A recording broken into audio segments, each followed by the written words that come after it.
Then, when it was the 18th night, she said, I have heard, O auspicious king, that the lady continued to prompt him to leave with her until he said yes.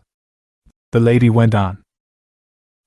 I spent the night at his feet, unable to believe what had happened to me because of my joy.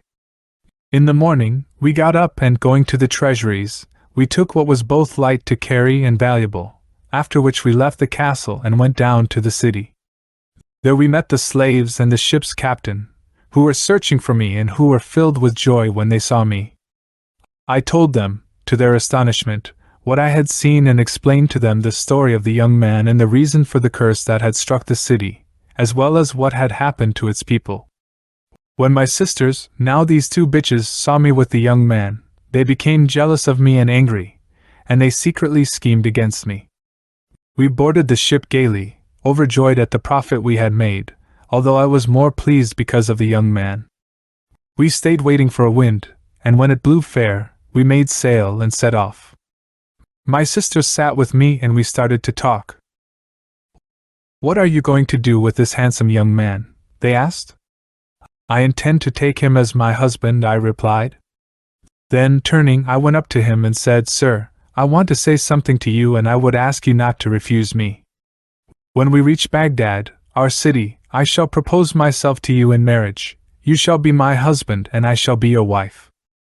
He agreed to this, and I turned to my sisters and said, This young man is enough for me, so whatever profit others have made, they can keep. That is well done of you, they said, but secretly they continued to plot against me. On we sailed with a fair wind until we left the Sea of Fear and reached safety. After a few more days of sailing, we came in sight of the walls of Basra. Evening fell and we settled down to sleep, but then my sisters got up, carried me on my mattress and threw me into the sea. They did the same thing with the young man, and as he could not swim well, he was drowned and God entered him in the roll of the martyrs. I wish that I had drowned with him, but God decreed that I should be saved, and so while I was floating in the sea, He provided me with a plank of wood on to which I climbed. The waves then swept me along until they threw me up on the shore of an island. There I walked for the rest of the night, and, when morning came, I saw a track just broad enough for a human foot that connected the island to the mainland. The sun had now risen and I dried my clothes in the sunlight, ate some of the island fruits, and drank from its water. Then I set off on the track and went on walking until I was close to the mainland and only 2 hours away from the city. Suddenly, I saw a snake as thick as a palm tree darting towards me, and as it came I could see it swerving to right and to left until it reached me. Its tongue was trailing along the ground for the length of a span, and it was sweeping aside the dust with the whole length of its body.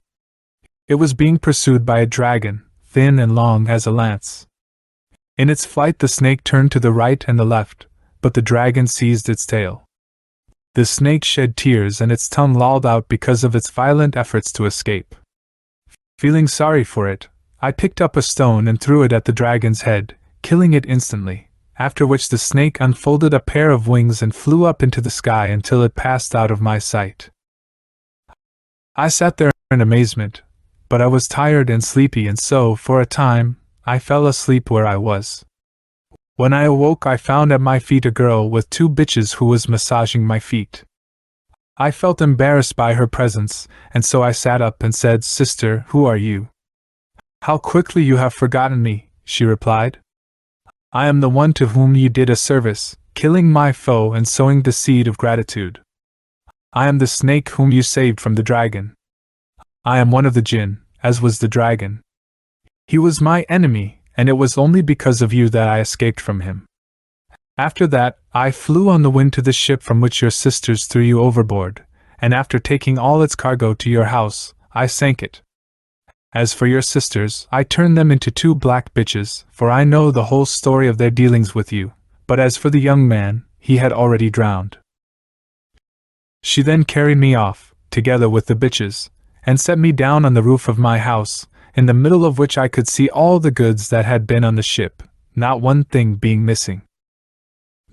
Then the snake girl said, By the inscription on the ring of our Lord Solomon, on whom be peace, if you do not give each of these bitches 300 lashes every day, I shall come and turn you into a bitch like them." I told her that I would obey, and so, Commander of the Faithful, I have gone on beating them, although I feel pity for them and they realize that this is not my fault and accept my excuse. This is my story. The Caliph was filled with wonder, and he then asked the doorkeeper the reason for the whip scars on her body. "Commander of the Faithful," she replied, "when my father died he left a great quantity of wealth, and soon afterwards I married the wealthiest man of his time," she went on. "I stayed with him for a year, but he too then died, and from him I inherited 80,000 gold dinars, this being my portion in accordance with Islamic law. I was then exceedingly rich, my reputation spread, and I had 10 costumes made, each worth 1,000 dinars. As I was sitting one day, in came an old woman with pendulous cheeks, thinning eyebrows, popping eyes, broken teeth and a blotched face. She was bleary-eyed, with a head that looked as though it had been covered in plaster, gray hair and a bent body covered in scabs. Her skin was discolored and she was dribbling mucus, as the poet has described. An old woman of evil omen, may God have no mercy on her youth or pardon her sins the day she comes to die. She could lead 1,000 bolting mules with a spider's web for reins, so domineering is she." On entering, this woman greeted me, and after she had kissed the ground before me, she said, "I have a fatherless daughter, and tonight is her wedding and the ceremony of her unveiling. We are strangers with no acquaintances in this city, and our hearts are broken. Were you to come to the wedding, you would win reward and recompense from God, as the ladies of the city would hear that you were going and would come themselves. You would then mend my daughter's broken heart, for her only helper is God." She then wept, kissed my feet, and recited the lines, "Your presence there would honor us, and that we would acknowledge. While if you do not come, we have no substitute, and no replacement." Moved by pity and compassion, I agreed, saying, "I shall do something for her, if God wills, and she shall be married in my clothes with my jewelry and my finery." The old woman was delighted. She bent down to kiss my feet, and said, "May God reward you and mend your heart as you have mended mine. But do not trouble yourself to do this service now. If you are ready in the evening, I will come and fetch you." She then kissed my hand and left. I was ready when she came back, and she said, "My lady, the women of the town have come. I told them that you were going to be there, and they were delighted and are waiting for you to arrive."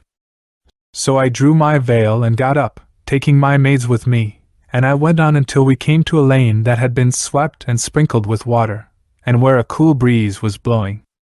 There we arrived at an arched gate with a strongly built marble dome, leading to the door of a palace that soared from the ground to touch the clouds. Over the gate these lines were inscribed: "I am a house built for pleasure and consecrated for all time to joy and relaxation. In my center is a fountain with gushing waters that clear away all sorrows. Flowers border it, anemones and the rose, myrtle, narcissus blooms and chamomile." When we got to the door, the old woman knocked, and when it was opened, we went in to find a hall spread with carpets, in which lighted lamps were hanging and candles were ranged, with gems and precious stones. We walked through the hall until we came to a room of unparalleled splendor, spread with silken rugs and lit by hanging lamps and 2 rows of candles. In the center of it there was a couch of juniper wood studded with pearls and gems and covered with a buttoned canopy of satin. Before we knew what was happening, out came a girl. I looked at her, Commander of the Faithful, and saw that she was more perfect than the moon at its full, with a forehead brighter than daybreak, as the poet has said. In the palaces of the Caesars she is a maiden from among the bashful ones of the Khosrow's courts. On her cheeks are rosy tokens. How beautiful are those red cheeks! A slender girl with a languid, sleepy glance, she encompasses all beauty's graces. The lock of hair that hangs above her forehead is the night of care set over joyful dawn. She emerged from beneath the canopy and greeted me as her dear and revered sister, giving me 1,000 welcomes and reciting, "Were the house to know who comes to visit it, it would kiss in joyfulness the place where you have trod, and call out with its silent voice, "Welcome to the generous and noble one."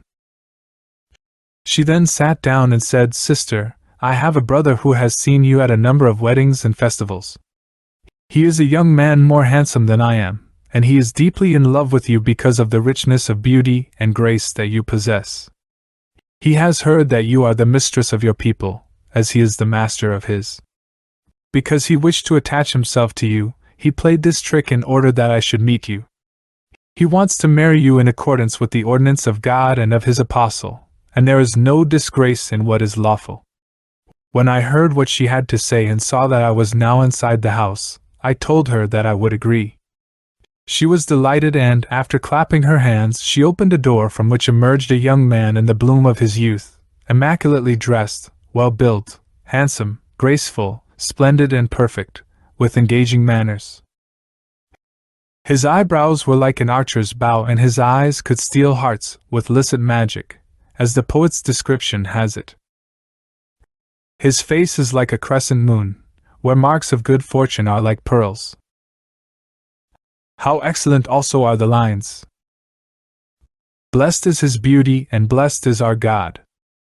How great is he who formed and shaped this man! Alone he has acquired all loveliness, and in his beauty all mankind strays lost. Upon his cheek beauty has written these words, "I testify there is no handsome man but he." When I looked at him, my heart turned to him, and I fell in love. He sat beside me and I talked to him for an hour, after which the girl clapped her hands for a second time. The door of a side room opened and from it emerged a Qadi with 4 witnesses, who greeted us and then sat down. The marriage contract between me and the young man was drawn up, after which the others withdrew. "May this be a blessed night," said my bridegroom, turning to me.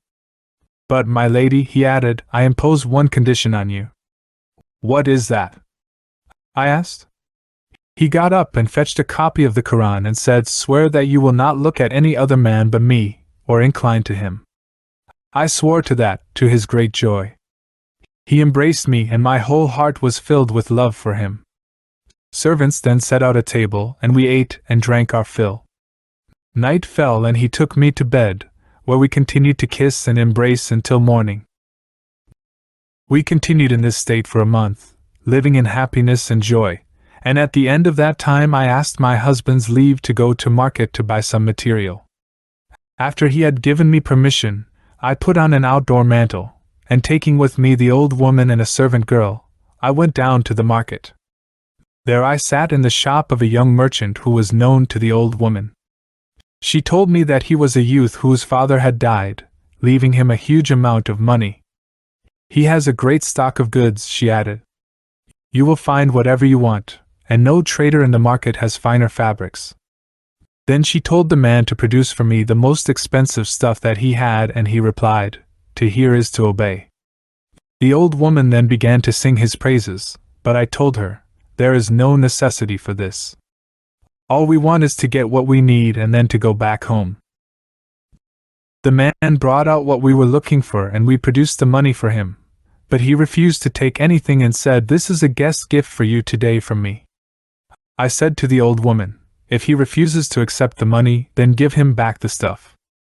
"By God," he said, "I shall not accept anything from you, and all this is a gift from me in exchange for a single kiss, which is of more value to me than everything that is in my shop."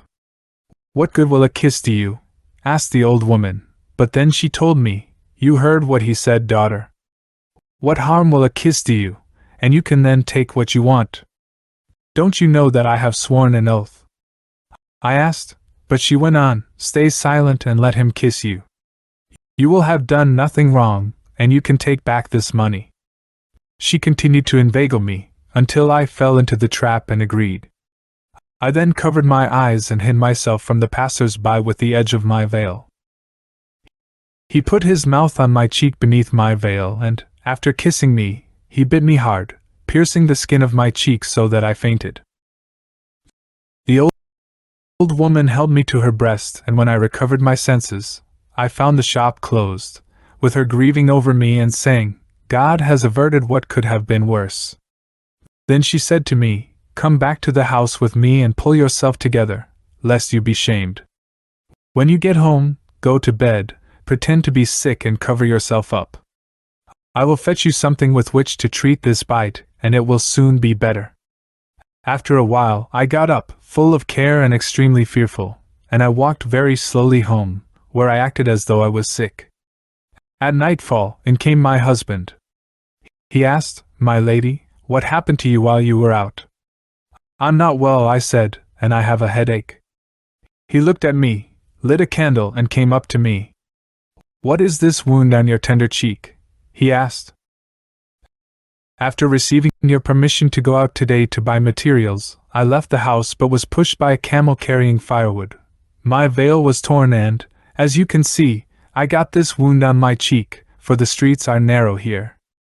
Tomorrow I will go to the governor," he said, "and tell him to hang everyone who sells firewood in the city." I implored him not to burden himself with the guilt of wronging someone, adding, "I was riding on a donkey which threw me and I fell on the ground where I struck a piece of wood which grazed my cheek and wounded me." He said, "Tomorrow I shall go to Jafar the Barmecide and tell him what happened to you, so that he may put every donkey driver in this city to death." "Are you going to kill everyone because of me?" I asked. "What happened was a matter of fate and destiny. It must be done," he said, and he kept on insisting on this until, when he got up, I turned around and spoke sharply to him. At that, Commander of the Faithful, he realized what had happened to me. "You have been false to your oath," he said, letting out a great cry. The door opened and 7 black slaves came in. On his orders, they dragged me from my bed and threw me down in the middle of the room. He told one of them to hold my shoulders and to sit on my head, while another was to sit on my knees and hold my feet. A third came with a sword in his hand, and my husband ordered him to strike me with the sword and cut me in two, and then said, "Let each of you take a piece and throw it into the Tigris as food for the fish. This is the reward of those who betray their oaths and are false to their love." He grew even more angry and recited these verses. "If I must have a partner in my love, even though passion slay me, I shall drive love from my soul. I say to my soul, die nobly, for there is no good in a love that is opposed." Then he told the slave, "Strike Saad." When the slave was sure that his master meant what he said, he sat over me and said, "Lady, recite the confession of faith, and if there is anything that you want done, tell me, for this is the end of your life." "Wait a little, good slave," I said, "so that I can give you my last instructions." Then I raised my head and saw the state that I was in, and how I had fallen from greatness to degradation. My tears flowed and I wept bitterly, but my husband recited angrily, "Say to one who has tired of union and turned from me, being pleased to take another partner in love. I had enough of you before you had enough of me, and what has passed between us is enough for me." When I heard that, Commander of the Faithful, I wept and, looking at him, I recited, "You have abandoned me in my love and have sat back, you have left my swollen eyelids sleepless and have slept. You made a pact between my eyes and sleeplessness. My heart does not forget you, nor are my tears concealed. You promised to be faithful in your love, but played the traitor when you won my heart. I loved you as a child who did not know of love, so do not kill me now that I am learning it. I ask you in God's name that, if I die, you write upon my tomb, 'Here lies a slave of love.' It may be that a sad one who knows love's pangs will pass this lover's heart of mine and feel compassion." On finishing these lines I shed more tears, but when my husband heard them and saw my tears, he became even angrier and recited, "I left the darling of my heart not having tired of her, but for a sin that she was guilty of. She wanted a partner to share in our love, but my heart's faith rejects a plural God." When he had finished his lines, I pleaded with him tearfully, telling myself that if I could get round him with words, he might spare my life, even if he were to take everything that I had. So I complained to him of my sufferings and recited, Treat me with justice and do not kill me. The sentence of separation is unjust. You loaded me with passion's heavy weight, although even one shirt is too much for my strength. I am not surprised that my life should be lost. My wonder is how, after your loss, my body can be recognized. I finished the lines weeping, but he looked at me and rebuffed and reviled me, reciting, You left me for another and made clear you were forsaking me. This is not how we were. I shall abandon you as you abandoned me, enduring without you as you endure my loss. I cease to occupy myself with you, for you have occupied yourself with someone else. The severance of our love is set at your door, not at mine. On finishing these lines, he shouted at the slave, Cut her in half and let us be rid of her, for there is no good to be got from her. While we were sparring with each other in this exchange of verses and I had become certain I would die, despairing of life and commending my affair to Almighty God, suddenly in came the old woman, who threw herself at my husband's feet, kissed them and said tearfully, My son, I have brought you up and served you. I conjure you by this to spare this girl, for she has not committed a crime that deserves death. You are very young and I am afraid lest she involve you in sin, as the saying goes. Every killer is killed. What is this slut? Cast her off from you, from your mind and from your heart. Then she wept and she kept on pressing him until he agreed and said, I shall spare her life, but I must mark her in a way that will stay with her for the rest of her life. On his orders, the slaves then dragged me off, stripped me of my clothes and stretched me out. They sat on me while he fetched a rod from a quince tree and set about beating me. He went on striking my back and sighed so severely that I lost consciousness, giving up hope of life. He then told the slaves that when night fell they should take the old woman with them as a guide, carry me off and throw me into my old house. They did as they were told, and after throwing me into the house, they went off. It was not until daybreak that I recovered from my faint, and I then tried to soothe my wounds, treating my body with salves and medicines. As you can see, my ribs continued to look as though they had been struck with clubs, and for 4 months I remained weak and bedridden, tending to my own wounds until I recovered and was cured. I then went to the house that had been the scene of my downfall, only to find it ruined and reduced to a pile of rubble, with the lane in which it stood totally demolished. I could find no news of what had happened, and so I came to my half-sister, with whom I found these 2 black bitches. After greeting her, I told her everything that had happened to me. My sister, she said, who is unscathed by the misfortunes of time. Praise be to God who brought a safe ending to this affair, and she started to recite. This is how time acts, so show endurance whether you be stripped of wealth or parted from your love. She then told me her own story, of what had happened to her with her sisters and how they had ended up. I stayed there with her and the word marriage never crossed our lips. We were then joined by this girl who acts as our housekeeper, going out each day to buy what we need for the next 24 hours. Things went on like this until last night. Our sister had gone out as usual to buy our food when she returned with the porter, and the 3 dervishes arrived shortly afterwards. We talked with them, brought them in and treated them well. After only a little of the night had passed, we were joined by 3 respectable merchants from Mosul. They told us their story and we talked with them, but we had imposed a condition on all our visitors, which they broke. We paid them back for this breach and asked them all for their stories, which they recited. We then forgave them and they left. Today, before we knew what was happening, we were brought before you. This is our story. The Caliph was filled with amazement at this, and had the account written down and placed in his archives. Morning now dawned and Shahrazad broke off from what she had been allowed to say.